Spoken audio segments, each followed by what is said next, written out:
Assalamualaikum warahmatullahi wabarakatuh.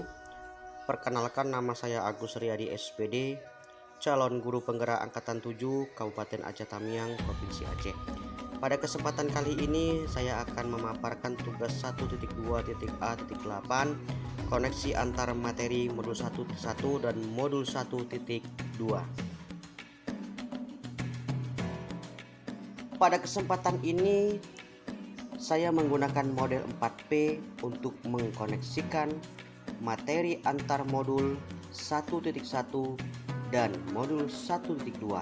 Saya menggunakan model 4P yaitu peristiwa, perasaan, pembelajaran, dan penerapan. Yang pertama yaitu peristiwa.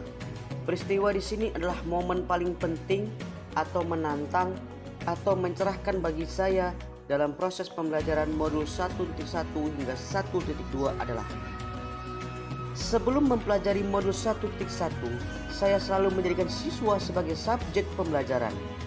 Akibatnya sebagian besar siswa yang bersekolah di tempat saya mengajar memiliki motivasi yang rendah. Indikasi terlihat dengan rendahnya minat siswa dalam belajar di kelas. Yang kedua, rendahnya minat belajar siswa di kelas juga disebabkan oleh pembelajaran yang biasa saya lakukan masih konvensional. Saya masih dominan menggunakan ceramah, pemberian tugas yang menumpuk, dan tidak ada umpan baliknya. Guru marah-marah tak menentu, pembelajaran yang membosankan, dan lain-lain sebagainya. Kemudian, setelah saya mengikuti pembelajaran modul 1.1, saya mendapatkan pencerahan tentang pemikiran pendidikan Ki Hajar Dewantara, bahwa pendidik itu harus tahu bagaimana cara mengajar, memahami karakter peserta didik yang bersifat menuntun, serta mampu menyesuaikan dengan kodrat alam dan kodrat zaman. Sedangkan pada modul 1.2 memberikan pengalaman kepada saya bahwa seorang guru haruslah memiliki nilai-nilai untuk mendidik siswa. Nilai-nilai antara lain berpihak pada murid, kolaboratif, reflektif, mandiri, dan inovatif. Berikutnya yaitu keterkaitan modul 1.1 dengan modul 1.2. Pada modul 1.1, filosofi pemikiran Ki Hajar Dewantara mengenai pendidikan yang menghamba pada murid, di mana haruslah berorientasi pada murid untuk tumbuh kembangnya sesuai dengan minat dan bakatnya.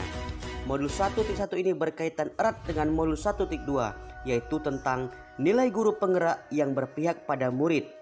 Yang kedua, juga berkaitan erat dengan peran guru penggerak sebagai pemimpin pembelajaran. Nah, inilah kaitan modul 1.1 dan modul 1.2 yang pertama.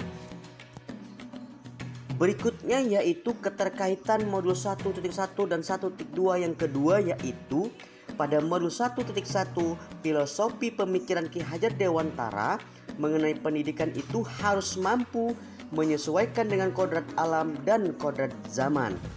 Nah, hal ini berkaitan dengan modul 1.2. Kaitannya yaitu terletak pada nilai guru penggerak, salah satunya adalah inovatif. Nilai ini berkaitan erat dengan kodrat zaman, di mana guru harus mampu membuat inovasi yang sesuai dengan kodrat zaman.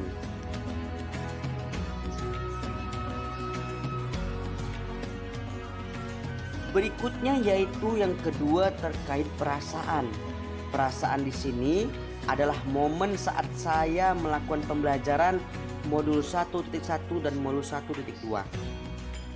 Saat momen itu terjadi, saya merasa yang pertama, mengikuti pembelajaran modul 1.1 dan modul 1.2 membuat saya memiliki pengetahuan baru tentang filsafat pendidikan dan nilai-nilai yang harus dimiliki guru. Yang kedua, saya merasa terinspirasi untuk bergerak melakukan perubahan dan memberikan pengalaman baru di sekolah. Perubahan ini diharapkan memberikan dampak positif bagi sekolah untuk menjadi lebih baik lagi. Berikutnya yaitu yang ketiga terkait pembelajaran, baik sebelum maupun sesudah mempelajari modul 1.1 dan 1.2. Yang pertama, sebelum mempelajari modul 1.1 dan modul 1.2.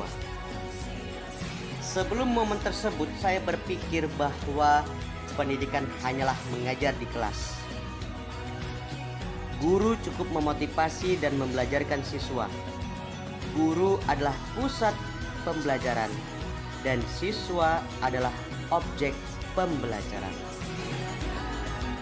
Nah, sesudah mempelajari modul 1.1 dan 1.2, saya berpikir bahwa pendidikan haruslah berpihak pada anak. Rendahnya motivasi di sekolah disebabkan oleh banyak hal. Salah satunya karena guru tidak memperhatikan kodrat anak, baik kodrat alam maupun kodrat zaman. Belajar modul 1.1 dan 1.2 menggerakkan saya untuk melakukan perubahan. Perubahan itu antara lain dengan mengambil peran menerapkan nilai-nilai guru penggerak seperti inovatif, kolaboratif, reflektif, dan mandiri. Peran yang dilakukan antara lain adalah mendorong kolaborasi, coach bagi rekan guru, mewujudkan kepemimpinan murid, dan penggerak komunitas praktisi. Yang keempat yaitu penerapan. Ke depan sebagai guru penggerak, saya akan melakukan beberapa hal yang berkaitan dengan peran guru penggerak, antara lain 1. Melaksanakan kegiatan yang berpihak pada siswa, antara lain menciptakan ruang belajar yang aman, nyaman, dan membahagiakan melalui kegiatan Jumat bersih dan gotong royong menghias ruang belajar. 2. Mengikuti kegiatan ilmiah secara mandiri untuk meningkatkan kompetensi bidang pendidikan seperti seminar, lokakarya, diklat, dan forum ilmiah lainnya. Ketiga, melakukan inovasi-inovasi pembelajaran seperti pembelajaran menggunakan TIK, penilaian berbasis TIK, dan lain sebagainya yang sesuai dengan kodrat zaman. Keempat, mengajak dan memotivasi rekan-rekan guru untuk berkolaborasi memecahkan masalah-masalah pendidikan dengan mendorong IHT, lokakarya, seminar, dan lain-lainnya. Kelima, menggerakkan komunitas-komunitas belajar seperti MGMP, KKG, dan komunitas praktisi lainnya, baik tingkat kecamatan maupun di tingkat kabupaten.